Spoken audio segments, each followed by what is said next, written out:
years ago, my dad and I were stuck in the middle of the street by gang members conducting a kidnapping on our way to school. At first, we did not know what was happening, but everything became clearer when all we could hear were blood-curdling screams and cries for help from the people around us. Two men stood in front of us with the biggest guns I have ever seen, aimed at us, while a third man was dragging this poor little girl whose uniform was mud and blood-stained to their car. Ever heard of the wrong place at the wrong time? Well, this was us, at this moment, driving in the middle of a restricted scene. In that moment of fear and shock, I remember bursting out into uncontrollable and surprising laughter, while my dad, next to me, was losing his composure, desperately trying to find a way out, as I gave in and was preparing myself to die. I remember him searching for my eyes as he started shaking involuntarily, looking to me for reassurance. He was having his first panic attack as he realized we were trapped. All the other cars in the intersection, acknowledging the situation, panicked and tried to flee, hitting my dad's car from all sides. Even the gang members were taken aback by the chaos as the car kept on spinning and spinning and spinning and flipping amidst the destruction of all the other vehicles trying to escape. Eventually, the situation became too much for the kidnappers and they ran away, leaving us in the aftermath of the chaos. Despite it all, I went to school that day in a battered car, more than 2 hours late, with hidden bruises all over my body, trying to ignore what had just happened. I want to tell you that this day was the day that changed me forever, but I would be lying as it was the first of many life-changing events to shape what I'd become years later. My life has been a roller coaster of change and fear, from the day I almost got kidnapped with my dad, to my own experiences with starting a business at 15 to make ends meet, witnessing mass shootings time after time, dealing with poverty and unemployment, and immigrating to the US alone at 17. As I look back on these moments, I can't help but feel the same anxiety when contemplating the future. So many questions are at the forefront of my mind. How will I navigate the challenges that lie ahead? What kind of world will I face after college? How will I find my place in a constantly evolving society? These questions leave me grappling with the concept of future shock, the fear and anxiety of the unknown that comes with rapid change. It's the feeling of being trapped in a rapidly spinning car, just like I was that day, as our reality crashes down around us.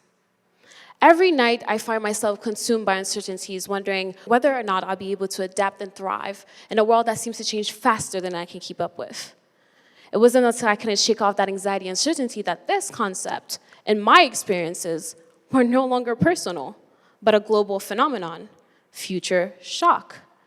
It's the same pit in my stomach I felt, wondering whether or not I was going to get shot in the next 5 seconds, and wondering if I'm doing enough to not get replaced by AI. Future shock is what this phenomenon is called. It's what we all experience. This term, coined by Alvin Toffler and Adelaide Farrell in their 1970 book, decades ahead of its times, describes the anxiety brought on by too much change in too short period of a time. So when I went to school that day, I remember feeling so proud of myself for having a routine day. I went to all my classes, joked with all my friends, and even aced the pop quizzes I had back to back. It wasn't until it was time to go home that I started feeling something creeping down my spine as my uncle came to pick me up in an undamaged car, disrupting the routine. Sitting in the unfamiliar vehicle, I felt disoriented, confused, dizzy, wondering, what if history repeats itself? To be fair, I was not afraid of dying, but of the change that would come after the incident. I was scared of if this experience irrevocably changed our lives.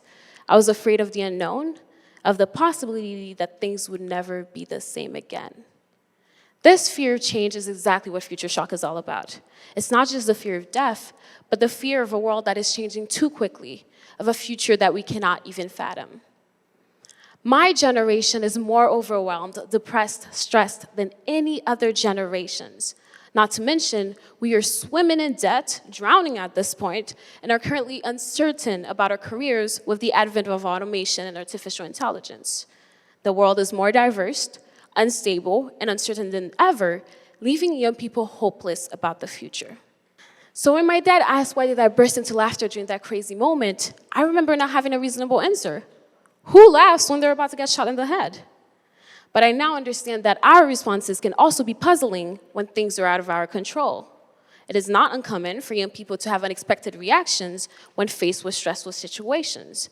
That is why future shock is such a problem. If we continue to leave this silent phenomenon unaddressed, the issues we are currently seeing are going to get worse. Today, everyone my age is a heavy vapor and drinker. I have seen classmates miss days of schools to recover from one night out. Most of us are living vicariously in the present by fear of facing what lies ahead tomorrow. No one wants to talk about their goals and aspirations in life because uncertainty is all that's at the forefront of their mind. We need to respond to future shock in young people's lives as it is a problem that has real consequences, both for the individual and society. The fear of the future haunting today's youth is a complex and problematic challenge that can be difficult to overcome. Despite facing numerous changes and still feeling intimidated by the possibility of new experiences, I have learned that the adults in my life who have also lived through various changes can offer a valuable source of support and guidance. This is especially important considering that 59% of young people are afraid to talk to their parents about mental health issues. Starting my life in a foreign country, like the United States, has left me with fear and reluctance, but I refuse to take a backseat. I will be a success story because of CEO, collaboration, education, and opportunities. I found a community of wiser and more experienced people to collaborate with me and help me understand what I was going through and how to move forward. They taught me the ins and outs of living in America and even took their time to seek opportunities for me to thrive in this new environment. Whenever I think about my dad's and my interaction in the car that day, I wonder what made him think that I would be able to provide the needed reassurance. Should it not have been the other way around?